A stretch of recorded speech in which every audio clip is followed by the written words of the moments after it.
आपने देखा होगा जो बनियन ट्री होता है, banyan tree is like that, like this, okay, ऐसे फैला हुआ रहता है और बहुत बड़ा रहता है और उसके छोटे छोटे जो होते हैं रूट्स या फिर you can call it pop branches, okay, pop roots, आप इसे पॉप रूट्स भी बोल सकते हो।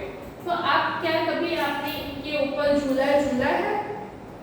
तो if you have swing on banyan roots, then you can write yes, or if your answer is no, then you can write no. Page number 89. Yes. How do the hanging branches look like? जो hanging branches होती है वो कैसे लगती है?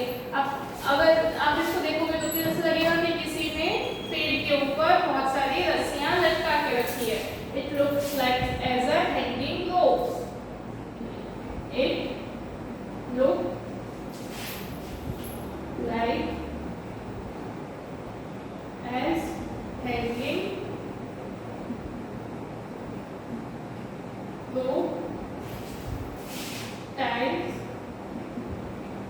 to the tree. Okay. Next is the root of banyan tree. It is the root of banyan tree. It is called prop roots or aerial roots. ये जो होते हैं वो कुछ नहीं बल्कि one type of root ही है जो कि आपको सिर्फ banyan tree में देखने को मिलेंगे और किसी ट्री में ऐसे roots बाहर नहीं होते, सब में trees के लाइन के नीचे सॉइल के नीचे roots होते हैं। सिर्फ banyan tree ही ऐसा है जिसके roots बाहर आपको देखने को मिलेंगे और इसे हम एरियल रूट्स या प्रॉप रूट्स बोलते हैं। क्या बोलते हैं?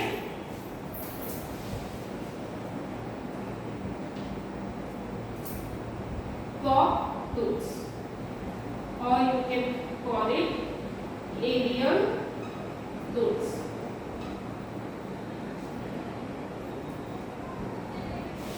Okay, it grows from the branches and touches the ground. क्या होता है कि ये जो इसकी डिफरेंट ब्रांचेस निकलती है ना,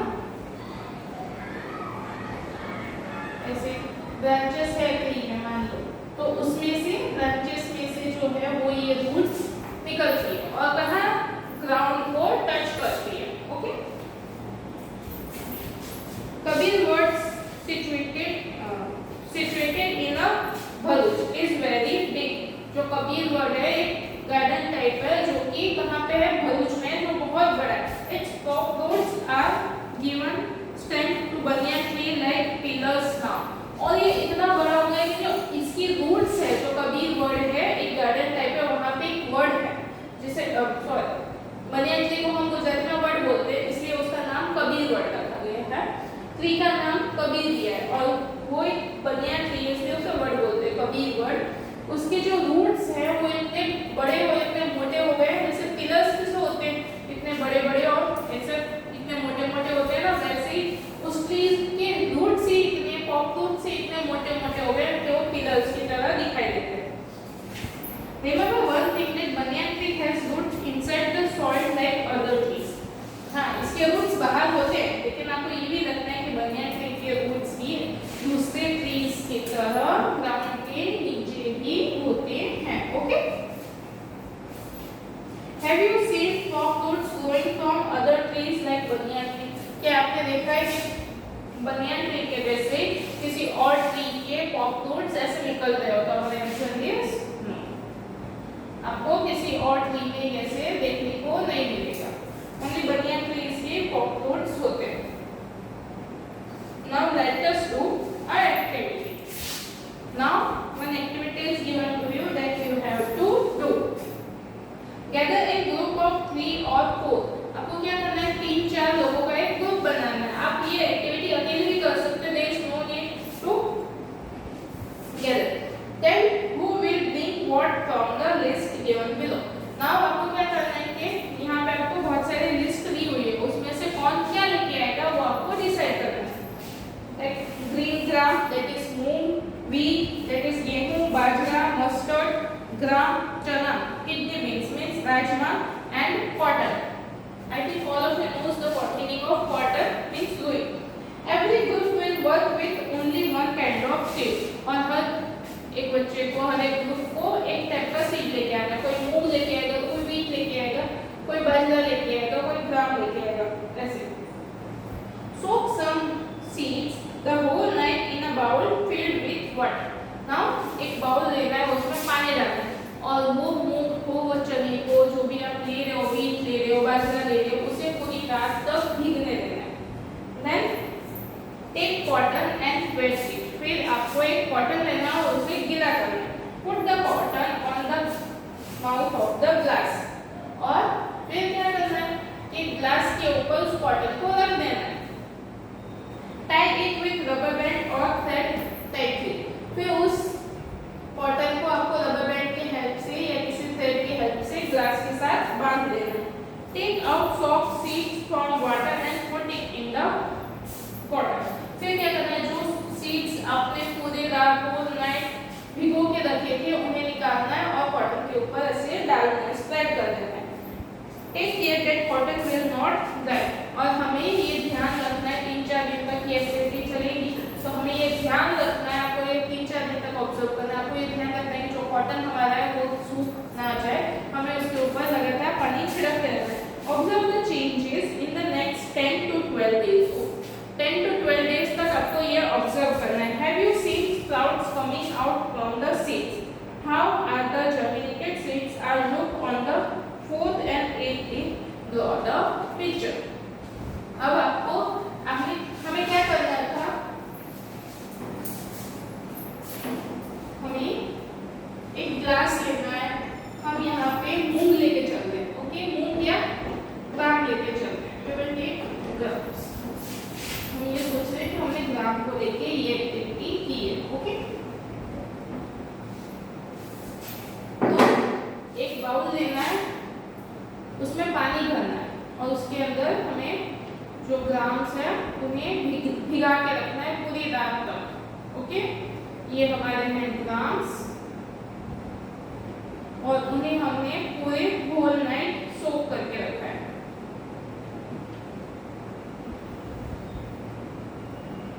मीन्स भिगा के रखा है पूरी रात, रात को 6-7 बजे या रात के 9 बजे हमने एक बाउल में चने भिगो दिए, ओके। दूसरे दिन मॉर्निंग में उसे निकालना है। फिर क्या करना है, मॉर्निंग में आपको एक कॉटन लेना है और एक ग्लास लेना है। ये मान लो आपने एक ग्लास लिया है, इसके ऊपर आपको गीला कॉटन रख देना है, ओके। ये है हमारा वेट कॉटन, ये हमारा वेट कॉटन है, और ये है ग्लास। अब क्या करना है कि ये जो ग्राम्स है इन्हें हमें इनके ऊपर रखना है, यहाँ पे कॉटन के ऊपर। समझ में आ गया इतना? अब इन्हें हमें कुछ नहीं करना है, साइड में इस ग्लास को हमें साइड में रख देना है, और सिर्फ इतना ध्यान रखना है कि ये जो हमारा कॉटन, वेट कॉटन था, गीला कॉटन था, वो सूख ना जाए। और उसके बाद जब आप लगातार हर रोज सुबह शाम इसके ऊपर पानी डालते रहोगे कॉटन के ऊपर, तो धीरे धीरे आप देखोगे 10 से 12 दिन तक इसे ऐसे ही रखना है। 10 से 12 दिन के बाद आप देखोगे कि ये जो हमने ग्राम डाले थे उसका क्या हुआ। After 8 days, we are taking here 8 days. 8 days के बाद ये जो हमारा ग्लास है,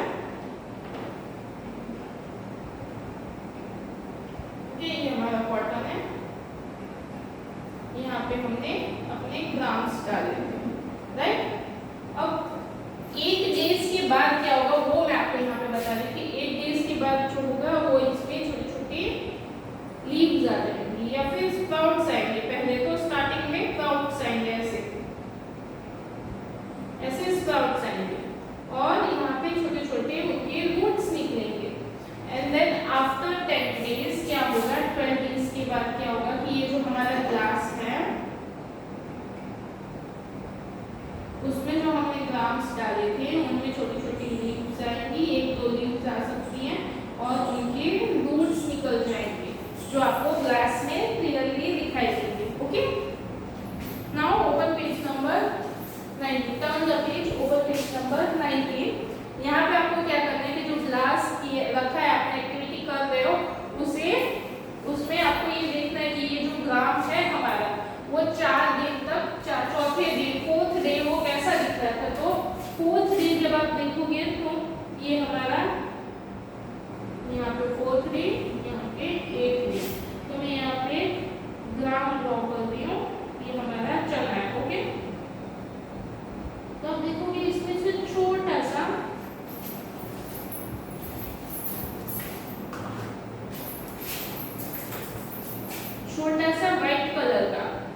ओके, चौथे दिन वो आपको ऐसा दिखेगा और 8th डे वो आपको ऐसा दिखेगा। Okay, now right in your notebook by observing this activity. हमें ये ऑब्जर्व करना है 10 वाले दिन तक और फिर you have to write the answers. Have you observe the changes in the soaked seed compare with the dried seed and dried. आपने देखा कि जो बीज आपने सोक करके रखा था पूरी रात को, उनमें कोई चेंजेस देखने को मिला है एज कंपेयर टू ड्राई। जब वो सूखे थे उसके कंपेयरली आपको जब वो गीले हो गए और आपकी एक्टिविटी की आपने, तब आपको उसमें कुछ चेंज देखने को मिला, वो आपको यहाँ पे लिखना है। Okay, sorry. Now what would happen if the cotton dried? Here some questions are asked to you that we have to answer. Okay, so let's answer. So first question is what would happen if the cotton got dried? अगर cotton सूख जाएगा तो क्या होगा, वो हमें पूछा है आपसे। तो अगर कॉटन सूख जाएगा तो वो जो सीड है उसे वाटर नहीं मिलेगा, मॉइस्चर नहीं मिलेगा, जिसकी वजह से वो जो सैंपलिंग जो थोड़ा बहुत हुआ होगा वो सूख जाएगा, मर जाएगा। Okay, our answer the sapling will die. Okay, next, in which direction the root and the stem grow? Root और स्टेम जो है वो कौन से डायरेक्शन में ग्रो होंगे, वो आपसे पूछा है। तो हमारा आंसर इज, आपको पता होगा कि जो रूट्स है वो हमेशा डाउनवर्ड्स डायरेक्शन में जाती है और जो स्टेम है they always grow in upward direction. तो the roots always grow in downward direction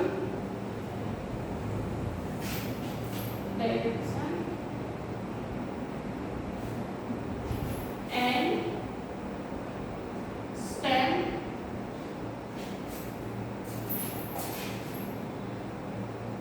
grow in upward direction.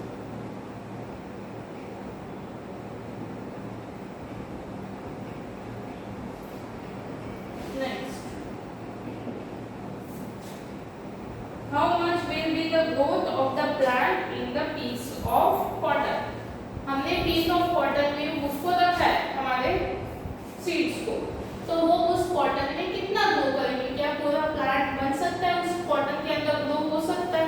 तो no, our answer is no, वो बस थोड़ा सा छोटा सा सैपलिंग के जितना ही उगेगा। seeds grow into small sapling. Next, has the sapling come out from every seed? क्या हर एक सीड में से sapling निकलेंगे? तो नो, ये पॉसिबल नहीं है कि हर एक है पॉसिबल, पर मोस्ट ऑफ टाइम ऐसा नहीं होता कि हर एक सीड में से sapling निकले। बहुत बार ऐसा होता है कि कुछ सीड्स में से sapling या रूट्स वगैरह नहीं निकलते, वो ग्रो ही नहीं होता है। Answer is no. Next, what is the colour of the root? जो हमारे रूट्स होंगे उसका कलर कैसा होगा? Their colour will be white. Answer white, WHITE, white. Have you seen any roots here on the root? क्या आपने root के ऊपर कोई पतले पतले बाल के जैसा देखा होगा? देखा तो आप जब रूट उस जो हमारा ग्राम है उसके जब रूट्स आएंगे उसे देखोगे तो उसमें एकदम छोटे छोटे बाल की तरह रूट्स होंगे उसके। Yes, very minute thing like roots. Answer is yes, very minute, मतलब बहुत छोटी, माइन्यूट थ्रेड लाइक, कैसे धागे की जैसे।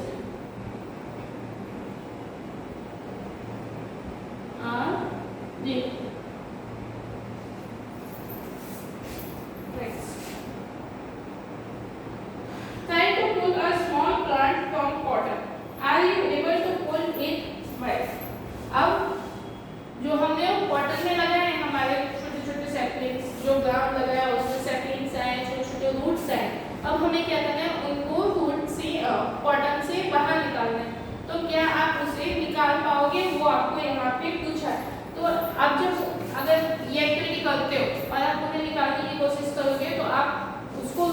को जो है वो कॉटन से अलग नहीं कर पाओगे, क्योंकि रूट्स ने जो है कॉटन को एकदम पकड़ के रखा है।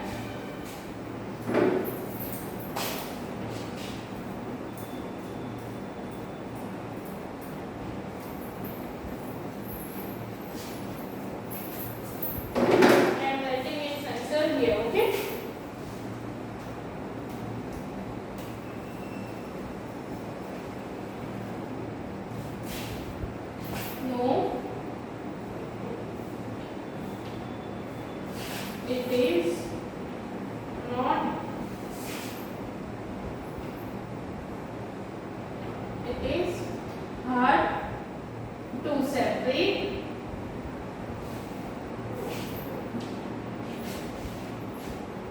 the roots from the